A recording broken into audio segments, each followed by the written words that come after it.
with Sam Seder. The destiny of America is always safer in the hands of the people than in the conference rooms of any elite. Sam Seder. They are unanimous in their hate for me, and I welcome their hatred. We must guard against the acquisition of unwarranted influence, whether sought or unsought, by the military-industrial complex. The Majority Report with Sam Seder. Ever get the feeling you've been cheated?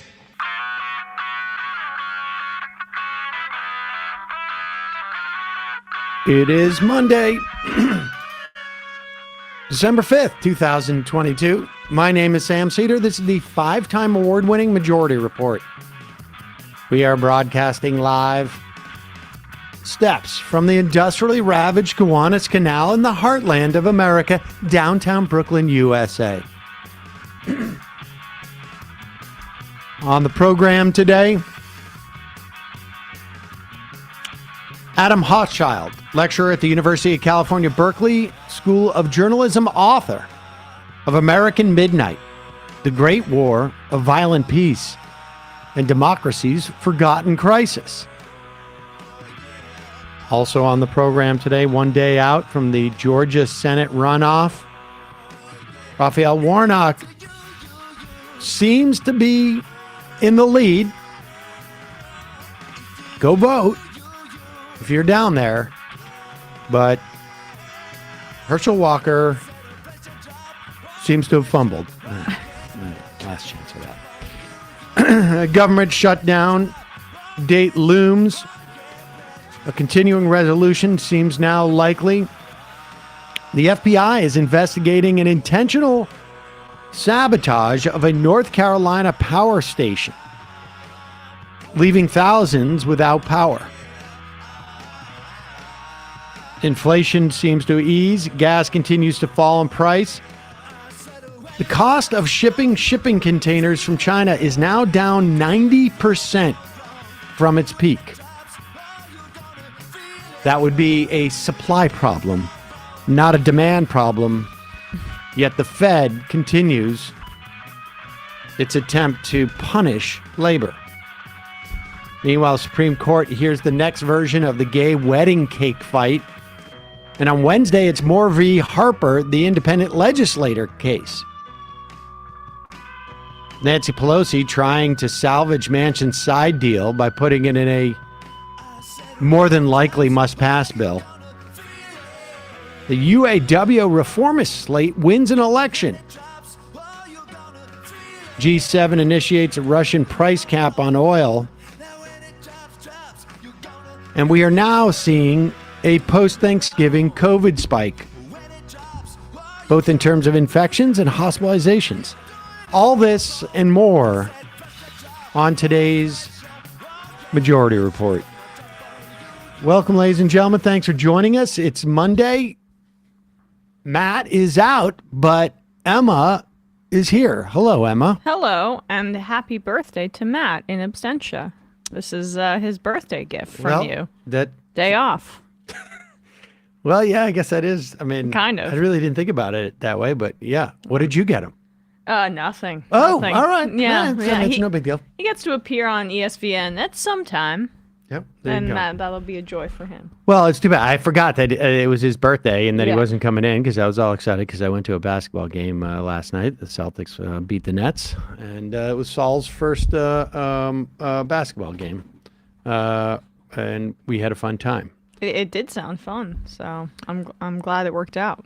A couple of notes I just want to make about the headlines here briefly. One, there were initial reports that the police were associating this power outage in North Carolina. The power station was fired on. That this was potentially because people want to stop a drag show, an adult drag show that was happening in that same county. We haven't gotten any further word on this, so we're not going to, but want to acknowledge it because it was out there in the news. Frankly, I wouldn't be terribly surprised about it at all. But that I just wanted to say that up front while we had mentioned that in the news. And I also, if you have not gotten your booster shot, do yourself a favor and get a booster shot. Mm-hmm. about a couple of days ago, the Surgeon General, I think it was bragging about the fact that we didn't see a COVID spike following Thanksgiving, and we're definitely seeing one. It's also just so much more impossible to determine these spikes given at-home testing. The one way we can be sure that we're seeing it is look at hospitalizations. Yeah. And hospitalizations are up. And more so for older people, but across the board. And remember, this is also a very difficult time because of RSV and the flu. You have pediatric wards that are really stressed right now. Maybe getting a little bit better than it was 3 weeks ago.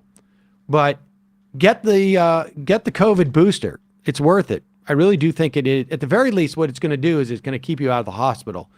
I have not seen any data on how much more effective it is at preventing infection than the first vaccination was in terms of the wild type. The biggest problem that the vaccine had in terms of preventing catching of COVID was the variants that we were getting. This latest booster deals with some of those Omicron variants, and I think it is my guess, but I haven't seen data on this, is that it's more effective in preventing infection than the earlier boosters were because it is matched up to the Omicron variant, broadly speaking.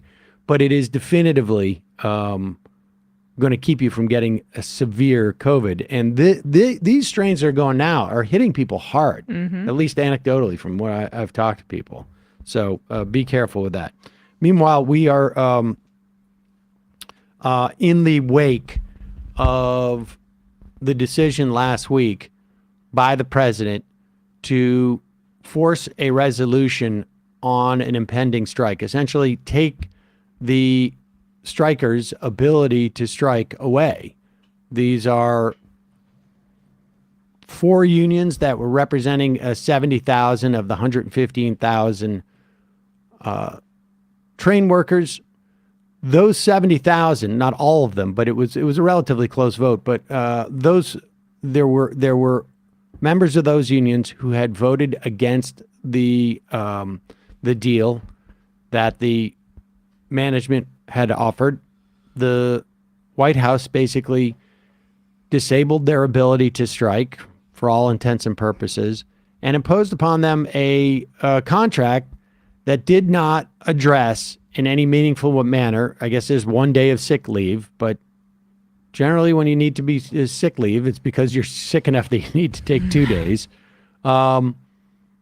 Especially in just like the wake of COVID. Well, this makes it it should be for anything, but everybody knows. It lays it bare given what we needed with COVID. The administration knows too. I mean, you look at what was in Build Back Better, you look at what the federal obligation to have paid sick leave is. What Biden said on the campaign trail, which was 7 days of paid sick leave for everybody. Exactly. And so there's been considerable blowback in not just in sort of like spaces like this, but in national spaces.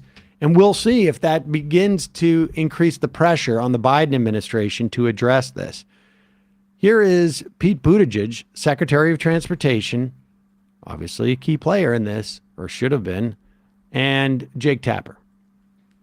The shutdown would have been devastating to the American economy, and I think everybody out there is glad that it has been avoided. But the question is, these rail lines, they're making billions of dollars. Profits are up for all of them, quite a lot in some cases. You and I have paid sick leave. My crew has paid sick leave. Why don't these railway workers deserve paid sick leave? Well, let me remind you, the position of our administration is that every American worker ought to have paid leave, whether you're a railroad worker, a journalist, a federal government employee, or whether you work at Burger King. We believe that every American worker, certainly every full-time American worker, ought to have paid leave. The president has proposed that. The president has advanced that in proposed legislation. And so far, it has been unable to get past what has been unified Senate Republican opposition. We are going to continue to press for that. Again, not just picking and choosing one sector over another, but based on the basic idea that every single American worker ought to have paid leave, just like you have in pretty much every country in the world. Right, but for now, right now, tentative agreement that was reached at the bargaining table between union leaders and companies contains provisions like this pay raise and other improvements. Right. I get it, but saying that they ought to have paid sick leave and then getting in there and saying to the Warren Buffetts of the world, give these guys paid sick leave, or the White House is going to make you guys out to be the bad guys, and you're going to be the ones that are forced to blink after your reputations take a number of hits. That's a different matter. We've heard from multiple union workers who feel like the Biden administration has let them down. Gabe Christensen, a freight railroad brakeman who lives in Nevada, he told CNN, quote, here we have someone, meaning Biden, who touted themselves as the most labor-friendly president for many decades, and he basically just betrayed us. There really is no difference between Democrats and Republicans anymore. They're just feeding corporate greed, unquote. What do you say to Gabe Christensen? Well, if you don't think there's any difference, you should look at the difference between this president, who has advanced good-paying jobs, who has made sure the National Labor Relations Board is able to do its job, who has put in the first card-carrying union member to be labor secretary in a generation, who has upheld everything from Davis-Bacon wages to the kind of working conditions to make sure that unions can thrive, because he believes strongly in American unions, in organized labor, and is proud to be the most actively pro-union president in a generation. Again, that doesn't mean everybody got everything that they wanted. And we need to have a broader conversation about the labor models and the business practices of transportation companies. Yeah, I mean, there's no point in listening anymore. I mean, if you want to know what a guy from McKinsey Consulting sounds like when they're spinning a bunch of BS, that's exactly what it is. I was just gonna say, it's so jargony. It's just so much like.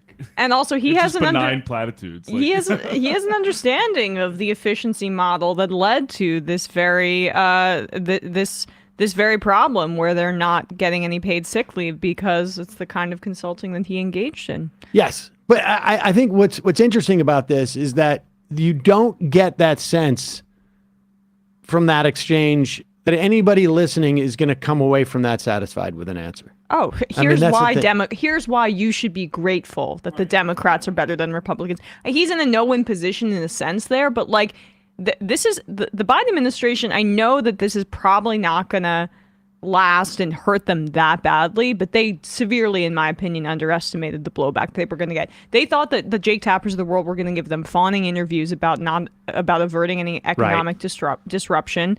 They thought that they could ride on like approval from trade groups and suburban voters who were going to be happy that the economy was okay ahead of the holidays. And they have severely underestimated the amount of pro-labor sentiment in this country and how that's increased over the past few decades. And somebody just emails in, District Jaboni, I hesitate to say this, but did Jake Tapper actually make a really good point? He gave Buttigieg the exact line the administration should have been leading with to frame it correctly, without a doubt. Not, as a political matter, even if they had not, they could have done that. They could have easily imposed a contract that has that provision, or they could have followed it right up with a requirement that basically get rid of the waiver for the railway companies in terms of the federal contracting requirement. If you're going to use any federal contracts, or you have any federal contracts, which all of these rail carriers do, you need to give your workers 56 hours of paid leave. I don't know how many, or 8 days or something to that effect. And so that's, and hopefully this pressure will lead him to make that decision. And we'll see. I mean, and I don't know, maybe he makes it after the holidays. I don't know. I don't know what you're waiting for. It's an executive order. I guess he needs like another legal team to look it over. Or there just needs to be more pressure, but we shall see on that. Thank you, Jake Tapper. And in the fun half, we'll play maybe a clip of Biden sort of acknowledging and saying that fight isn't over. But, the fight's not over because you didn't end it. Right. I mean, the fight can be over. Nobody's really interested in the fight as much as the resolution of the fight. Yeah. That's the point. In a moment, we're going to be talking to Adam Hochschild. He's a lecturer at the University of California, Berkeley School of Journalism, author of American Midnight, The Great War, A Violent Peace, and Democracy's Forgotten Crisis. Probably my second favorite period of American history after Reconstruction. But to be honest, sort of feels like just a resolution of the post-Reconstruction era. I am now defining everything relative to it's a very distant second then. To Reconstruction. Yeah. Matt from Medford, Mass. says, hey, MR crew, the Boston University Graduate Workers Union, SEIU 509, voting on unionization today, tomorrow, and Wednesday. Good luck. Spent a year at law school there. Oh, great. You don't care. No, I just forgot. You don't really care. I You just care. say, oh, great. It's Monday, man. It is Monday. And you know what? The first thing that I realized, because everything gets jumbled up when somebody's out, everything gets jumbled up just because we all use that person coming into the office or doing something around here that gives us a cue. And I forgot to make my bottle of liquid IV. Oh, wow. And so I just have a little bit of my coffee left, and I'm in like a mild state of panic.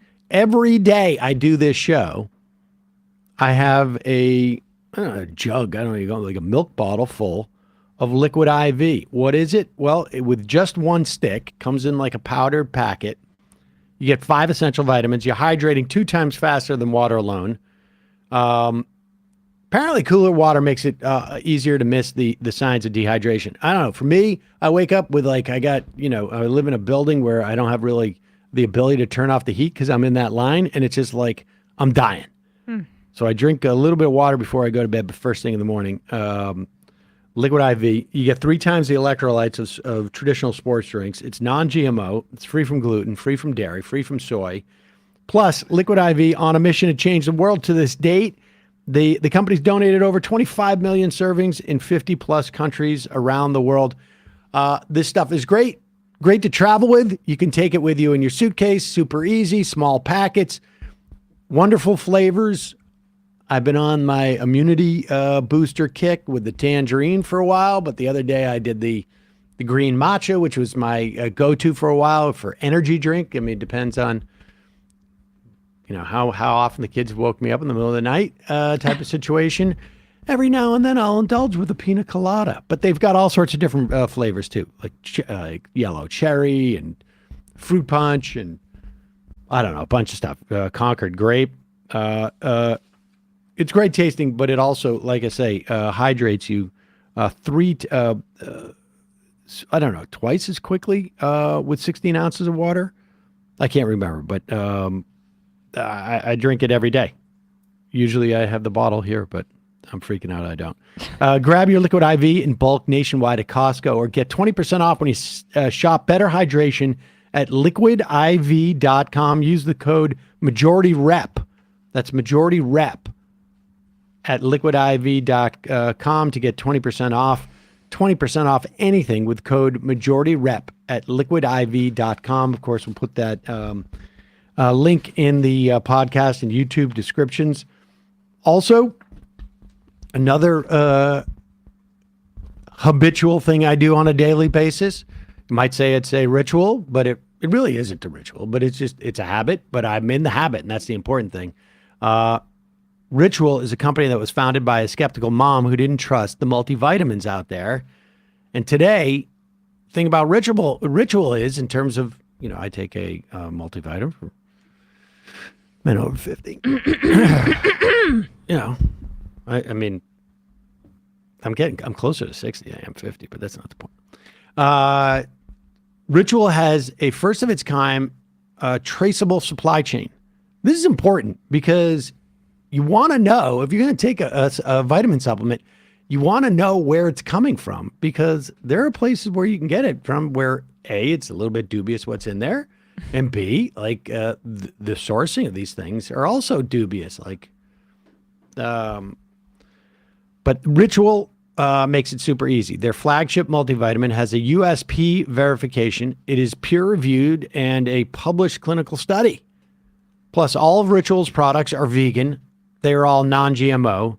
They're all third-party tested, so you can trust them. You don't want to put something into your body that you don't know what it is when ostensibly you're putting it in there to help yourself.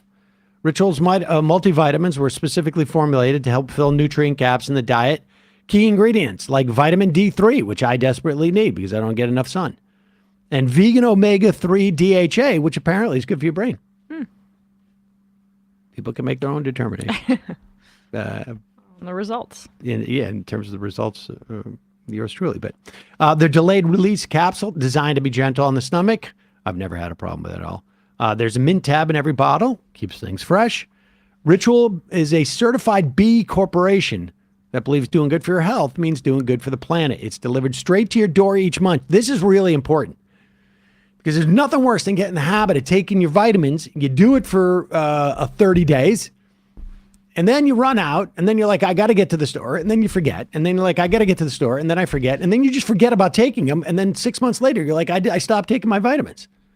This is for me, honestly, this is one of the best things about it. They send it right to your door each month. You never have to worry about running out. Plus, if you for whatever reason you need to snooze your membership, you can do that, or your shipments. Check it out.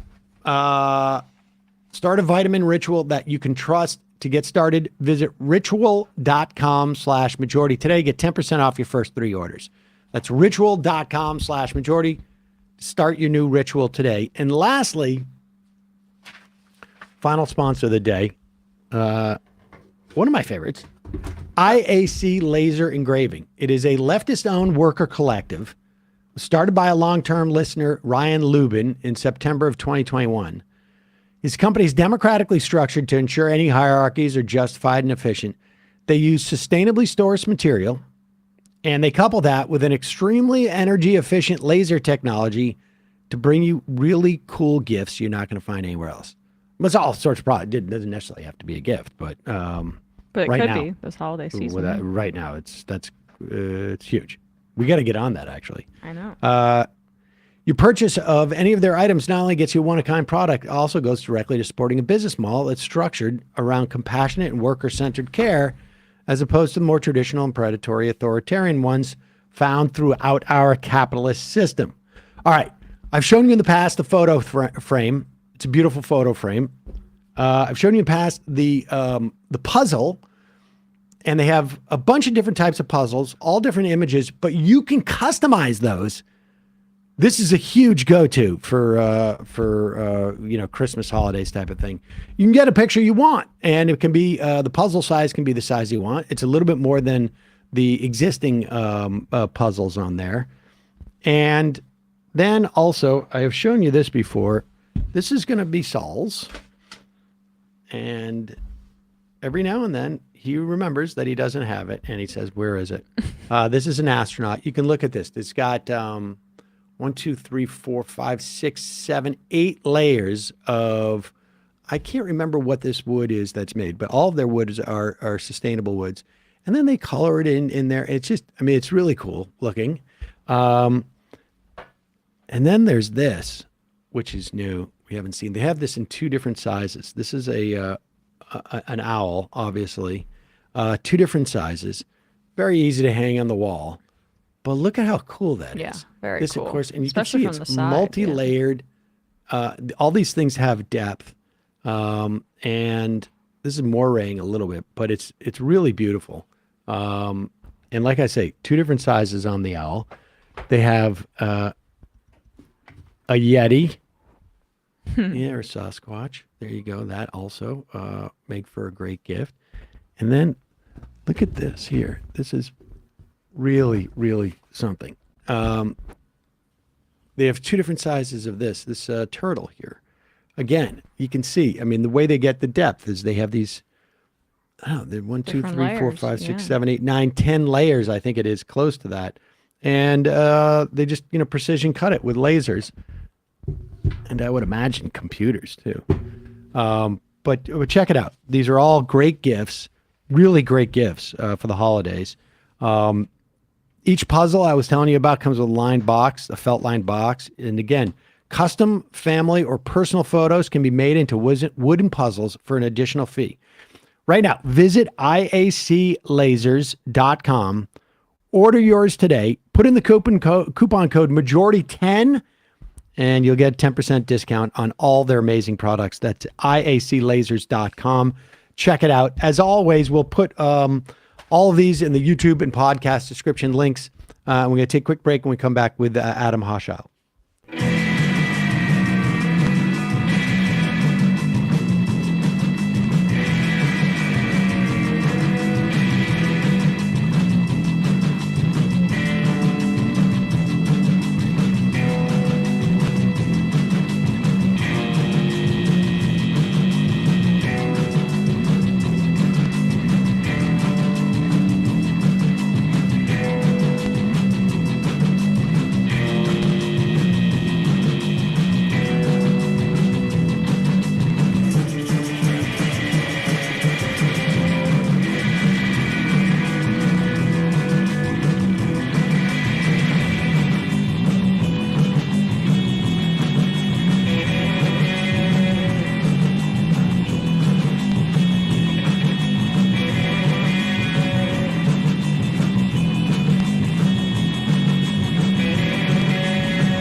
We are back. Sam Seder, Emma Vigeland on the Majority Report. It's a pleasure to welcome to the program Adam Hochschild. He is the lecturer at University of California, Berkeley School of Journalism, and author of his latest book, American Midnight, The Great War of Violent Peace and Democracy's Forgotten Crisis. Adam, welcome to the program.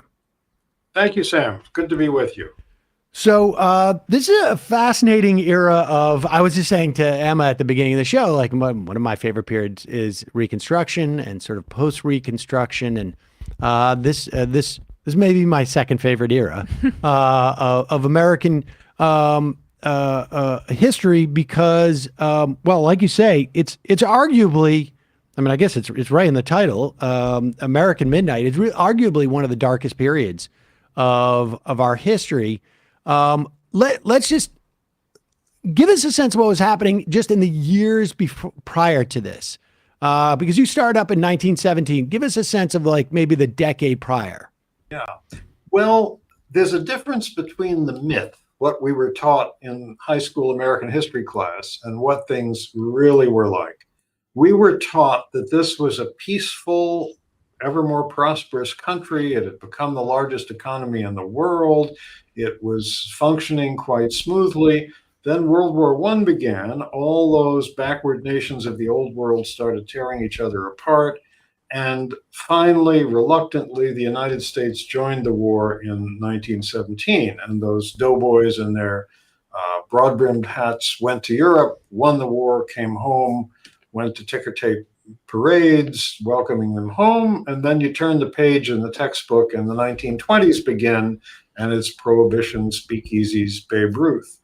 But in fact, the United States was not a very peaceful country before 1917. There were several different types of violence that were quite extreme. Each year, dozens of people were killed in labor struggles. 1913, 1914 alone, more than 70 people, including women and children, were killed by company detectives and National Guardsmen in a miners' strike in Colorado.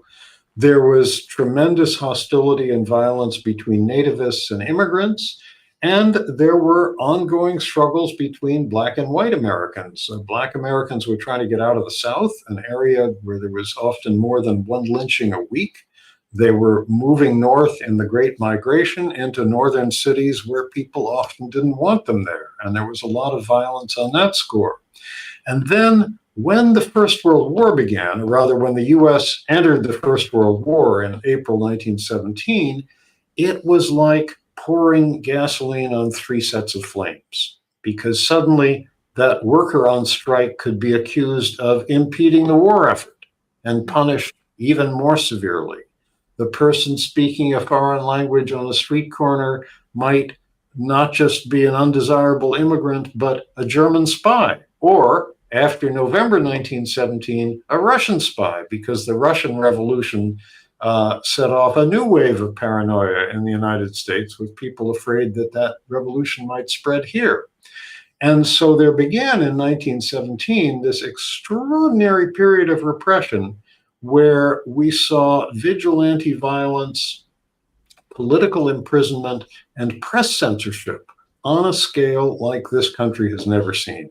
And really, in some respects, never seen since. But I mean, to some extent, I mean, I guess maybe like internment camps in World War II is somewhere in that neighborhood as well. But before we get to that, and this is when we had the advent of the Espionage Act and the Sedition Act, which have made a comeback over the past couple of decade or two. But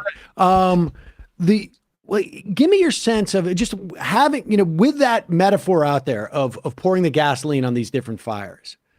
What was the impetus for Wilson to get into the war, and how much was what was happening domestically? How much of what was happening domestically was sort of like, what's the relationship between that? I mean, because we should remind people too, this is also the time where we had no income tax until around, I guess, 1917. And how much, Talk about the dynamics there, because why he wanted to enter this war. You made the point in the book that I think our army at that time was our military was the size of maybe, was it Portugal's? That's right. And so we weren't a military power, but there was some semblance of like, this is our way, this is our ticket to become one. I think you've hit something there with the idea of the ticket. Wilson was a very ambitious man, paradoxical man, and I think he, from the beginning, felt that the United States, in some way or other, had to make use of this enormous crisis. This was the largest war the world had ever seen, that began in 1914. It would unfortunately be surpassed several decades later, but at that point, history had never seen something so murderous. And he felt like the United States had a sacred mission. At first, he thought to stop the war and somehow impose a peace. Then he came to feel, when he saw that the war was completely deadlocked, late 1916, early 1917, that it was time for the United States to enter the war, because we couldn't put our stamp on the world unless we had helped end this war. From the beginning, it really was a myth that the US was neutral, because we were selling huge amounts of arms and munitions and industrial supplies to the Allies, principally Britain and France, but also Russia and Italy, who were on the Allied side. Huge amounts. Bullets, machine guns, parts that would be assembled into submarines and destroyers, artillery pieces, all kinds of stuff. 40% of the British military budget was being spent in the United States. So the US was not really neutral. Theoretically, American business was equally free to sell to Germany and Austria-Hungary, but they couldn't do it because those countries were completely surrounded by a very tight naval blockade. By 2.5 years into the war, Wilson and his people realized this war was a stalemate. Unless the US joined in, neither side was going to win. And if the Allies didn't win, Americans who'd bought British and French and Russian war bonds would never get paid back. And of course, those who bought Imperial Russian war bonds never were paid back. Plus, Britain and France were running out of money with which to buy all those military supplies here. And unless the US officially joined them, it would be very hard to have government-to-government credits allowing them to buy those arms. So that's what brought the US into the war. But there was a lot of opposition to the war because there were many Americans who felt, some felt some ancestral loyalty to Germany if their ancestors had come from there or from Austria-Hungary. But there were also many Americans, largely but not entirely on the political left, who felt this was a conflict that was tearing the world apart and there was no good reason for the United States to join it. And so there was a lot of opposition to the war. And I think that's what led to these extremely repressive measures, which we've largely forgotten about, that the Wilson administration imposed here. So you can go on, Sam. Oh, well, I was going to say, let's go into those, because in 1917, as soon as we essentially enter into this war, Wilson and Congress passes. First, it was the Espionage Act, and then it was the Sedition Act within like less than a year. I mean, we just saw actually somebody got convicted for sedition in the attack on the Capitol, the leader of the Oath Keepers.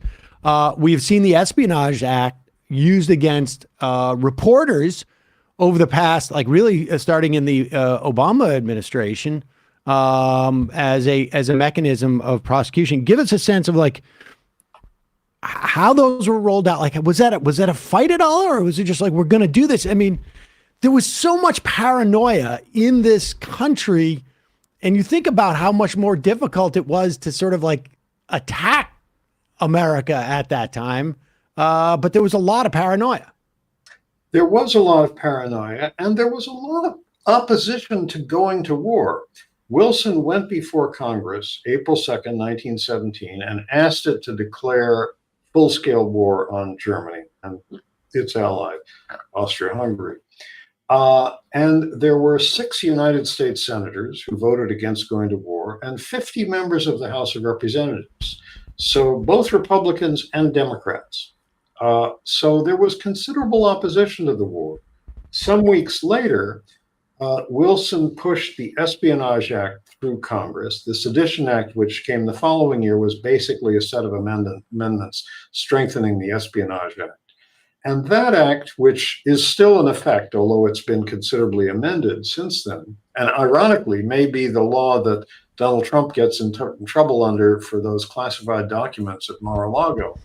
The Espionage Act enabled several things. One was press censorship on a huge scale. It gave to the Postmaster General the power to control what publications could travel through the US mail. And that was crucial because it didn't affect mainstream daily newspapers, almost all of which supported the war, which could be sold on street corners or delivered to people's homes.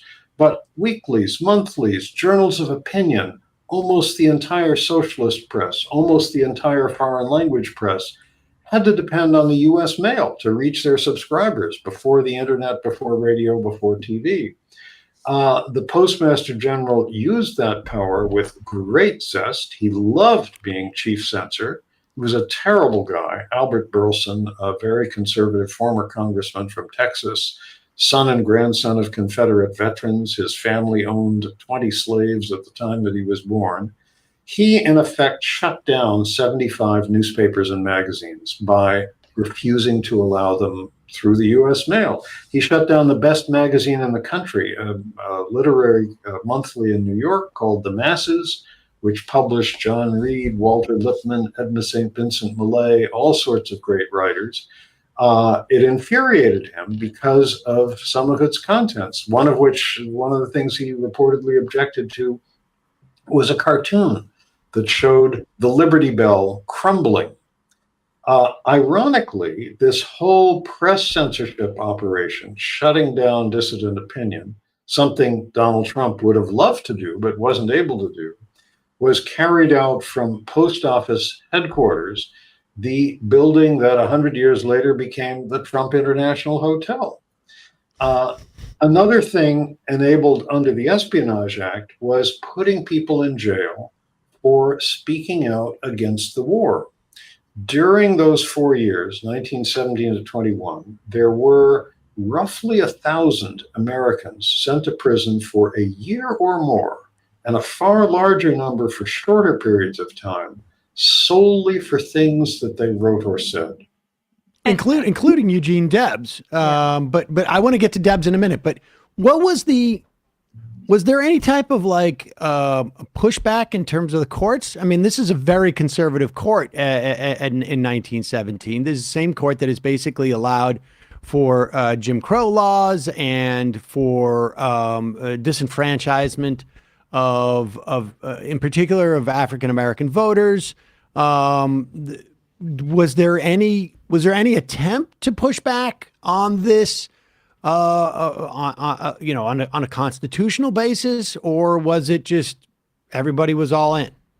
Well, we think we've got a conservative Supreme Court now, but the one in 1917 was really conservative. There was just in defense of this court, give them time. It's only been a couple of years. Yeah, well, we not even meet again behind bars somewhere. But in 1919. Remember, this is after the war ended, Espionage Act still in effect. A test case came before the court, the Schenck case, based on the distribution of some leaflets in Philadelphia by activists who were opposing the draft. And their lawyers hoped that the court would find the Espionage Act unconstitutional. To their horror, the court unanimously found the Espionage Act constitutional. And that opinion was written by the justice in whom the lawyers had placed the most hope, Oliver Wendell Holmes, Jr. But then something interesting happened. Holmes was large enough to change his mind. Later that same year, Another case testing the constitutionality of the Espionage Act came before the court, late 1917, the Abrams case, again involving distribution of leaflets, which were actually tossed out the window of a factory in New York City, fell on the street below, protesting the administration sending troops to support the anti-Bolsheviks in the Russian Civil War. By this point, Holmes had changed his mind. He told his fellow justices, I'm going to dissent and feel that the Espionage Act is not constitutional. They were horrified. And in an unprecedented action, 3 justices came to see Holmes in his house to try to talk him out of this.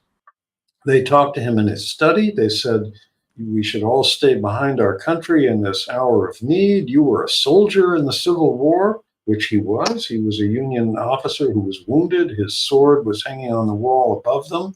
And we know what they said because Holmes's law clerk was listening in through a half-open door from the next room. But Holmes said, no, I'm going to dissent here. And Justice Louis Brandeis joined him in that dissent. And Supreme Court dissents don't make law, but their dissent in this case, talking about the importance of a free marketplace and ideas, has been, according to one of Holmes' biographers, the most frequently quoted Supreme Court dissent in American history. What was it what inspired that change? A lot of people worked on Holmes over the summer between these 2 cases coming to the court. We know who a few of them were. One of them was Felix Frankfurter, who would later become a justice of the Supreme Court himself. And I think he came to see that, once you go down the path of restricting what people can say, it's very different from restricting what people can do. There's nobody had any doubt that acts of political violence should be punished. But once you go down the route of restricting what people can say, it's a dangerous path to go down.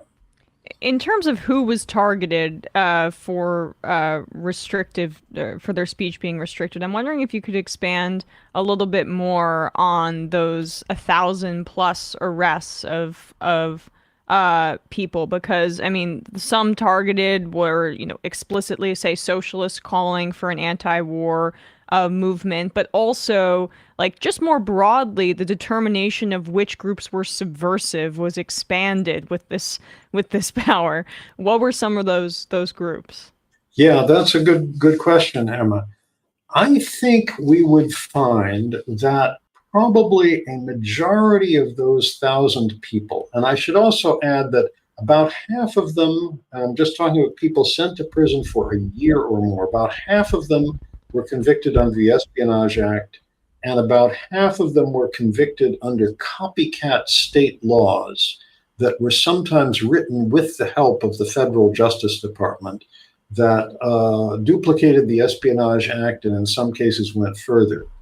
The Espionage Act, incidentally, had almost nothing to do with actual espionage. Only 10 of those cases were people actually accused of being German spies.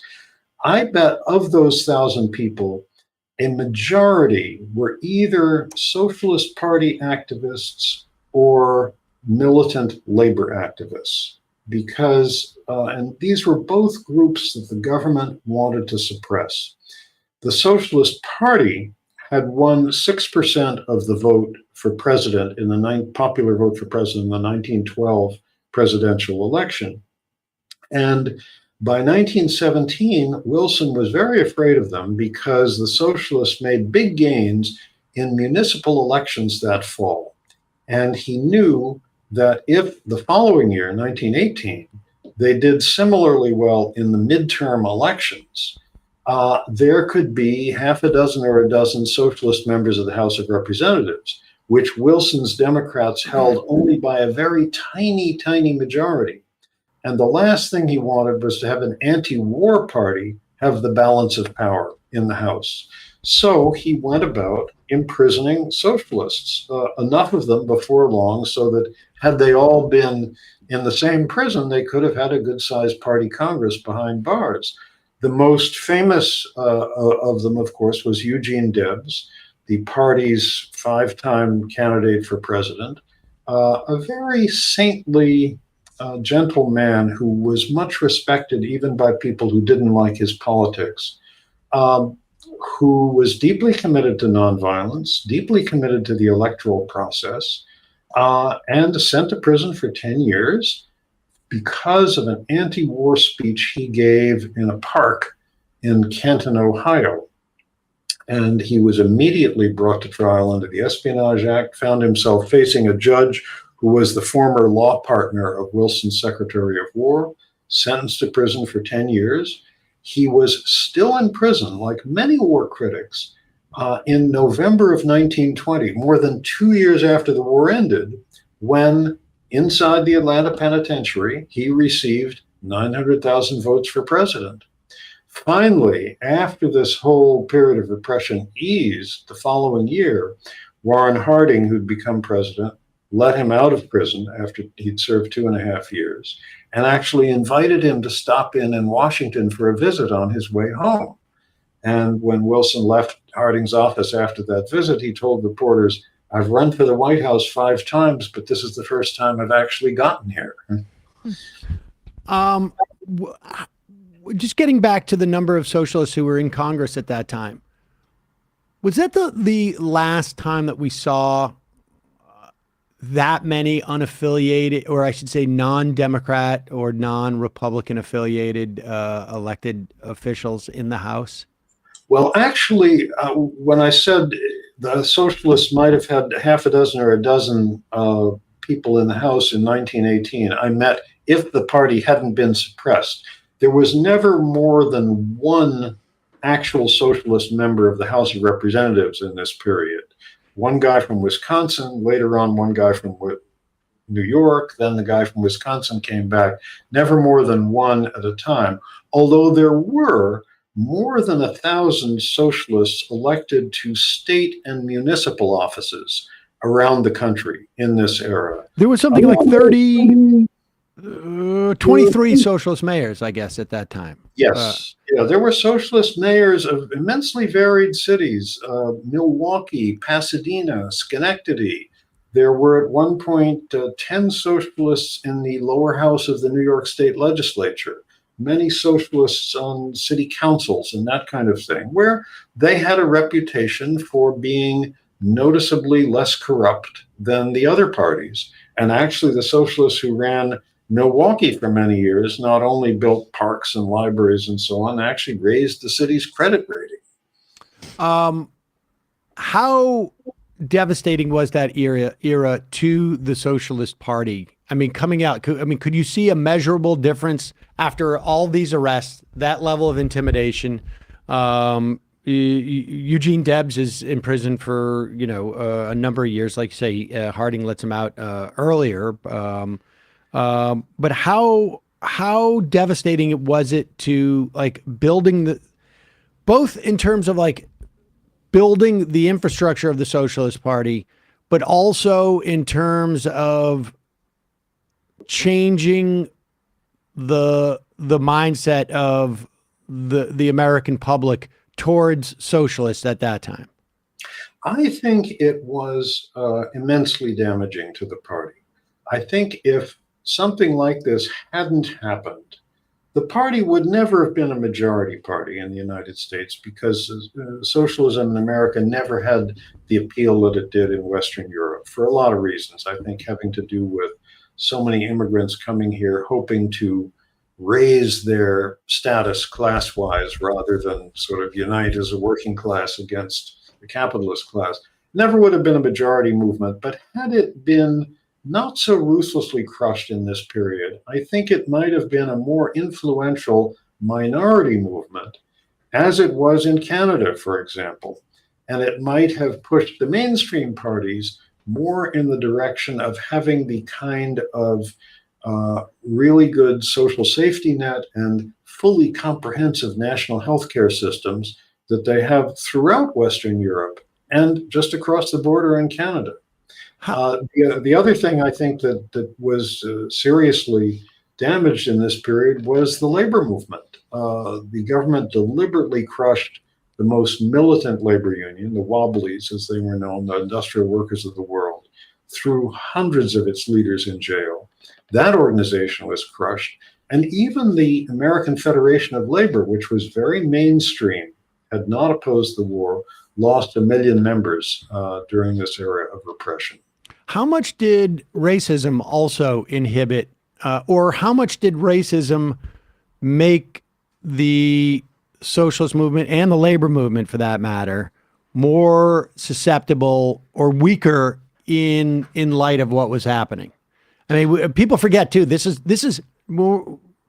right around the time where we have the peak membership of the KKK in this country, and like 6%, I think I've seen out of we're talking 6 million people out of 100 million at that time. How much did racism prevent the broad working class from developing a solidarity? I think it had a huge impact because many unions wouldn't allow Black members. The IWW, the Wobblies, were a sterling exception, and I think it's one of the things that made them appeal not just to its members, but to the middle class as well. They said everyone is welcome, native born and immigrant, Black and white, male and female. Several notable Wobbly organizers were women, actually. That was another reason the government wanted to crush them. The fact that labor unions, many mainstream labor unions, excluded Black members, handed industry a tactic which they used ruthlessly in this period, which was when there was a strike, they would hire Black strikebreakers to break it. The Blacks were fleeing the South, desperate for jobs, willing to work for less money than more established white working class people. And it's always useful if you're trying to break a strike, make use of existing racial antagonisms. And employers did this ruthlessly, using Black strikebreakers and also trying to stir up animosity between different ethnic groups, because some of the immigrant groups didn't get along with each other very well. The Serbs and the Italians, for example, in Chicago. Let's talk about Mitchell Palmer. Because I feel like this is also an incredibly sort of lost era. And then it'll also give us an opportunity to talk about Louis Post.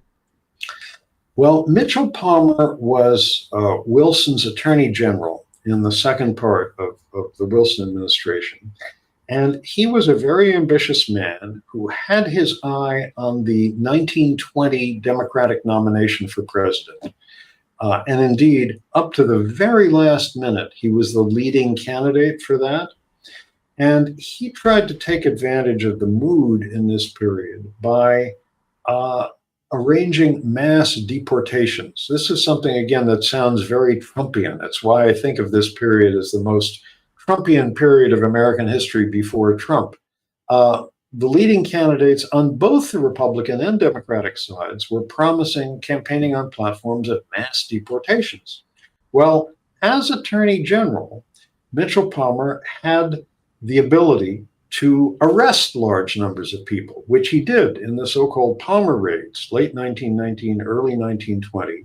The government rounded up about 10,000 people, most, though not all of them, political radicals. And what Palmer was after was people who were not American citizens, because they were the ones he hoped to be he hoped he could deport. And in this era, many recent immigrants had not bothered to get American citizenship. It didn't seem to be necessary. There was a lot of bureaucracy. If you had trouble with the English language, that made it still harder. So there were millions of people who still hadn't gotten their American citizenship.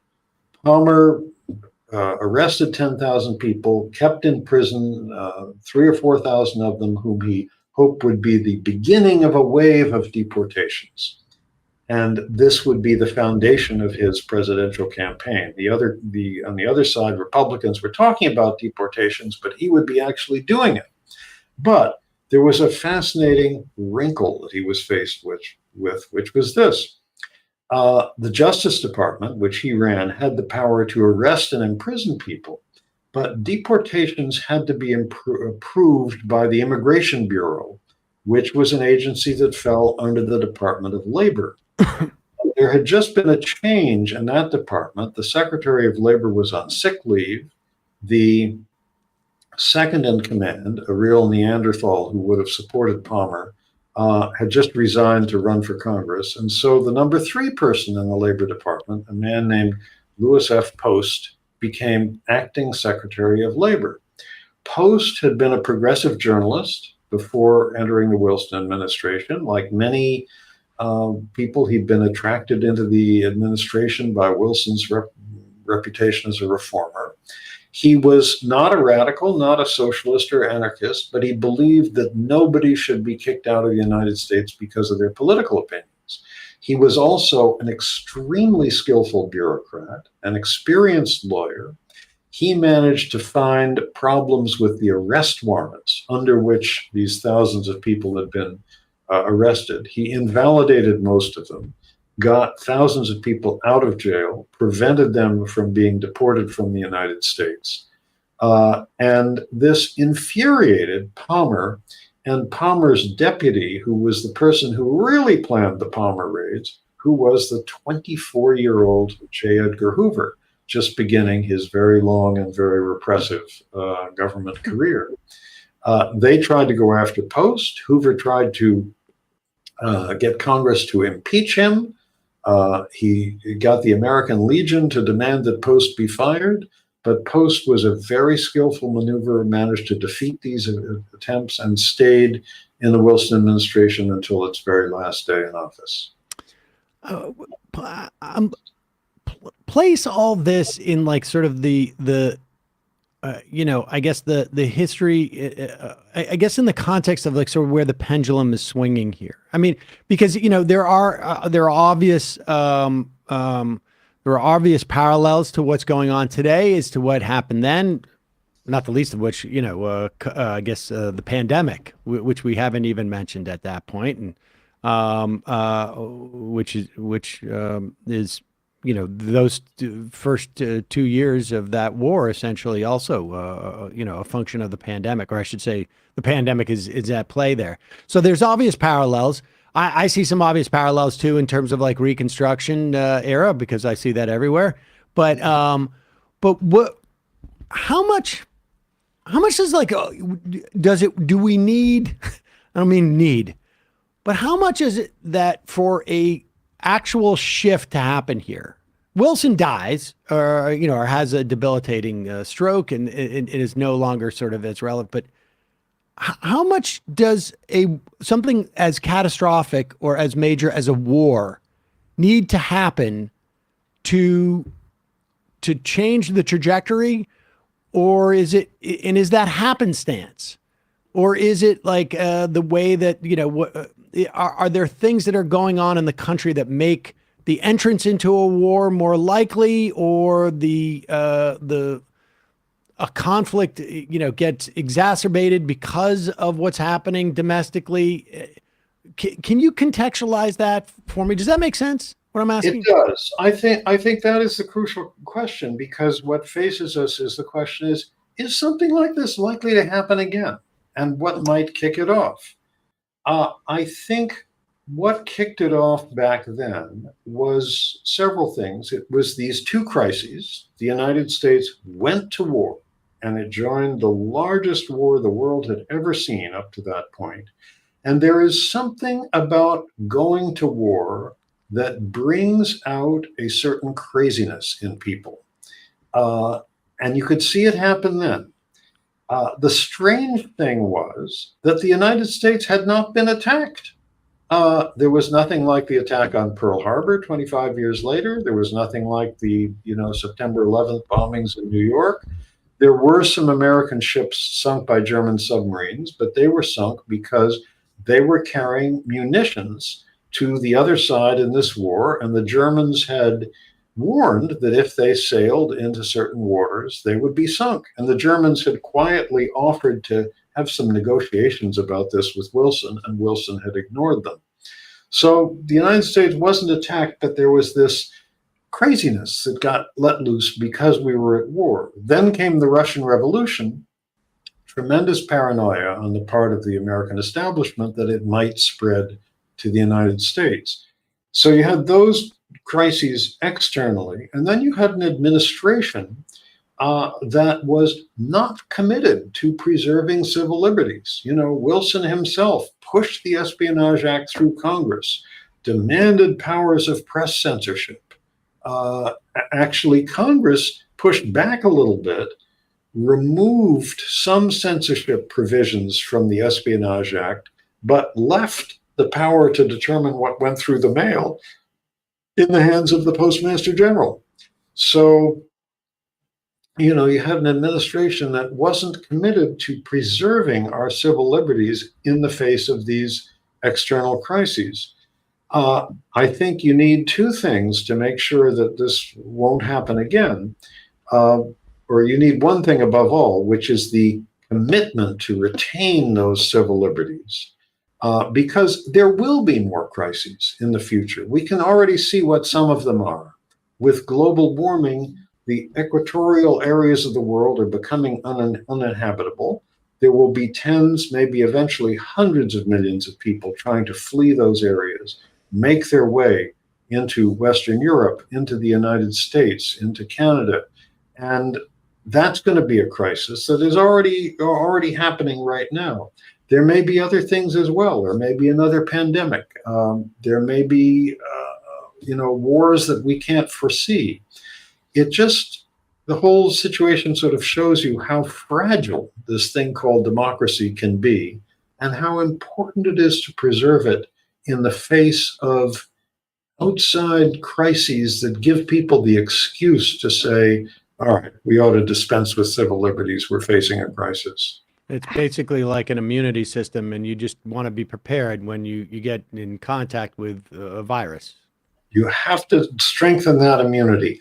I think with the glaring exception of the internment of Japanese Americans, the U.S. did better on this score in World War II. There was much better treatment of conscientious objectors, people who objected to the war. There wasn't anything, quite equivalent to the Espionage Act censorship of people who spoke out against the war. But the horrible exception, of course, was the imprisonment of huge numbers of Japanese Americans. How did prohibition specifically and the expansion of like the of policing power during that time period fit into the general lack of respect for or trampling on of civil liberties, if it did at all? Well, Prohibition came as this period really ended. Prohibition went into effect in 1920, as I recall. But the pressure for it had been building up to that point, and it got entangled with the fury of this period because a lot of the prominent beer brewers were German or of German descent. So people arguing for prohibition could say it's those nasty Germans who are trying to make us all drunk so that we can't fight this war. But prohibition didn't actually go into effect until the worst of this repression was over. Gotcha. Adam Hochschild, lecturer at the University of California, Berkeley School of Journalism, author of The American Midnight, The Great War of Violent Peace and Democracy's Forgotten Crisis. Really fascinating. Thanks so much for your time today. Really appreciate it. We'll put a link to that book at majority.fm. Great. Well, thank you, Sam, and thank you, Emma. It was a pleasure being with you. Thanks so much. Bye-bye. Take care. All right, folks, we're going to head into the fun half of the program, wherein we will have all sorts of fun. We'll read your IMs. We'll take some phone calls, perhaps, do some sound, et cetera, et cetera. 646-257-3920 is the number. Just a reminder, it is your support that makes this show possible. You can become a member at jointhemajorityreport.com. When you do, you not only help the show survive and thrive, but you also get the free half free of commercials, and then you get the fun half. And then we get, and then if you use the app at majorityapp.com, it's a free app, but you get a little bonus stuff if you're a member. Like you can IM the show via the app. We'll be introducing other features probably in the future like that. We're going to try and maybe make some of our deep archives available, deep archives, like Air America days, available to our our members. So definitely worth a while for that.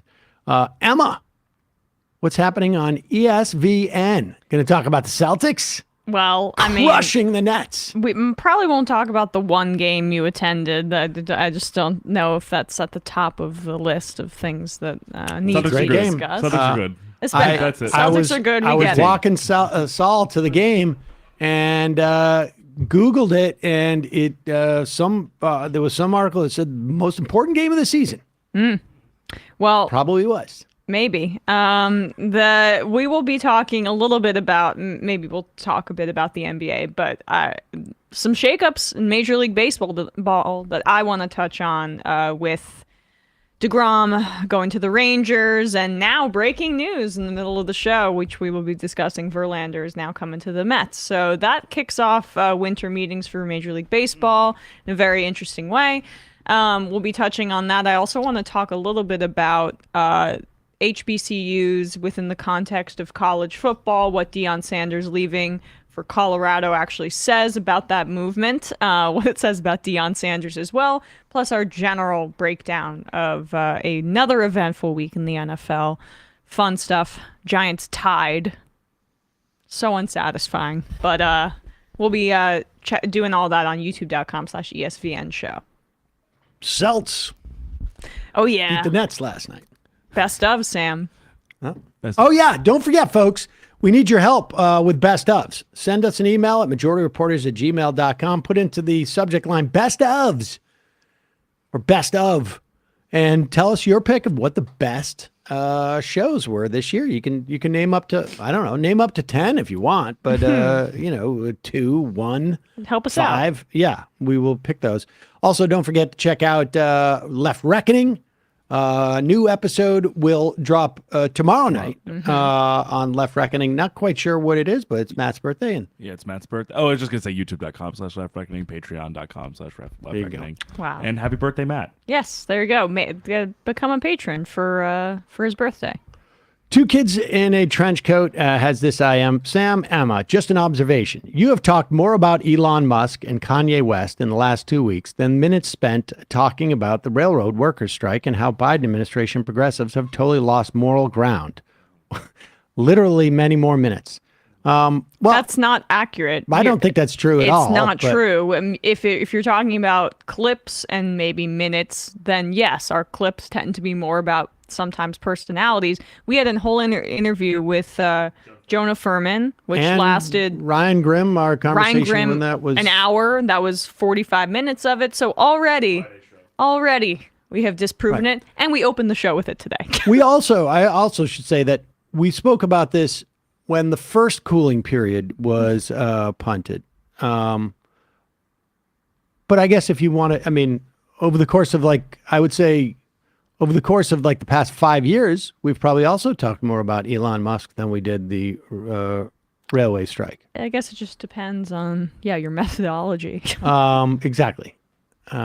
But I don't know what you mean by progressives have lost their moral ground. I mean, I think if you listen to the interview, which I'm sure you did because you probably did a lot of work on this, the one with Ryan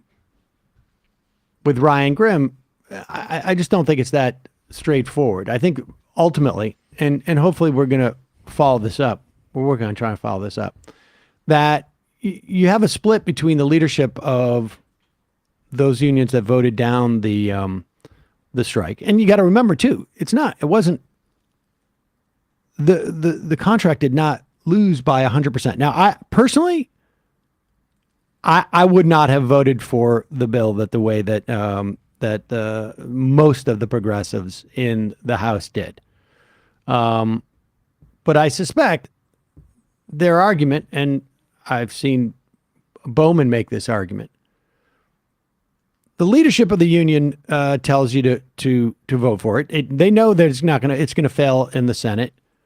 They believe by setting it up this way, it's going to give them a better opportunity to lean on Biden in terms of an executive order. They know that this is in many respects dead on arrival because of what that contract that was hammered out by the Biden administration was. The union leadership comes to you and says, please vote for a 2-track thing. And you say, well, but your union voted it down. That's true.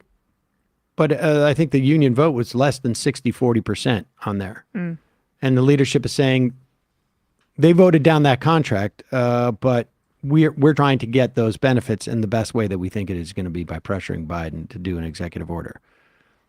I think there's no doubt that the Biden administration completely destroyed their legacy in terms of like what they were trying to build relative to labor power. I still think that they're actually probably better than the vast majority of administrations than still we've much had. Better than Obama. Well, better than Obama, better than Clinton, and then better than all the Republicans. But nevertheless, this to me seemed like a pretty straightforward, easy slam dunk type of situation. And they blew it. And it remains to be seen whether the pressure can be applied to, at the very least, deliver the material benefits that these railway strikers, or I should say railway workers, wanted in terms of the paid sick leave. There's just like no doubt that you should not be punished for taking sick days. And that's what that amounted to. And it's not just even the question of the paid. It literally was like a demerit system. So I don't think your assessment of our coverage was correct. Man, there's a lot of things you can criticize the show for, but and you have the right to do it, but I just feel like that is the opposite of the truth about us. I feel like this has been the major story for us, and we've devoted a lot of minutes to it over the past few weeks. I think part of the problem is that, people's perspective of the show is sometimes driven by just what the YouTube clips are. Yes. And that's not what this show is. It still remains not its primary functioning. But if people want to watch, it's not like we don't make available the hour-long interviews that we do. It's just people don't watch them as much as they watch about Kanye. But in terms of like our subscriber base, we can look at, our subscribers. And more often than not, when people, like we're doing a story about Kanye, let's say, it's getting a lot more views from outside of subscribers. But that's... I'm just looking at our show titles for the last week, and 4 out of 5 were all about the rail strike. We led with it. That's a mistake. They were supposed to be about Kanye. Yeah. Bradley, you're going to be taken to the woodshed for that one. Folks, we'll see you in the fun half. You are in for it. All right, folks, 646-257-3920. See you in the fun half. Oh, no. Are you ready?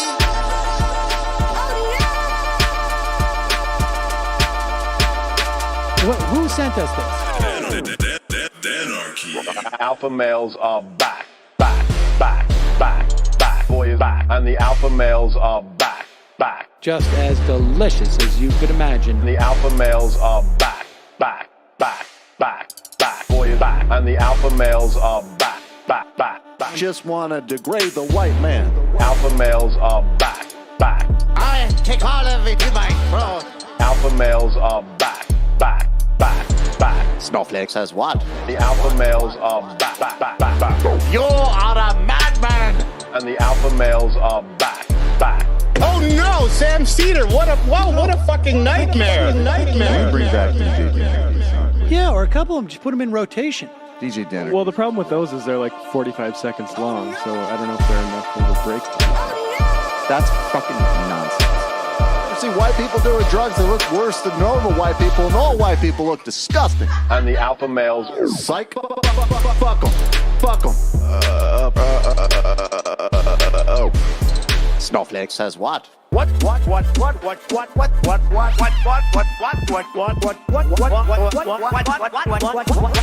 Snowflake says what? A hell of a lot of banks. hell of a lot of bank. A hell of a lot of bank. Okay, I'm making stupid money. Hell of a lot of bank. A hell of a lot of bank. All lives matter. Have you tried doing an impression on a college campus? I think that there's no reason why reasonable people across the divide can't all agree with this. Psych. And the alpha males are back. And the Africans are black African. And the alpha males are black. And the Africans are back. When you see Donald Trump out there, doesn't a little part of you think that America deserves to be taken over by jihadists? Keeping it 100. Can't knock the hustle. Come on, fuck them. Things I do for the bigger game plan. By the way, it's my birthday. Happy birthday to me, Jew boy. I have a thought experiment for you. And the alpha males are back. Africans are black. Alpha males are black. Africans are back. Come on. Come on. Someone needs to pay the price for blasphemy around here. I am a total pussy.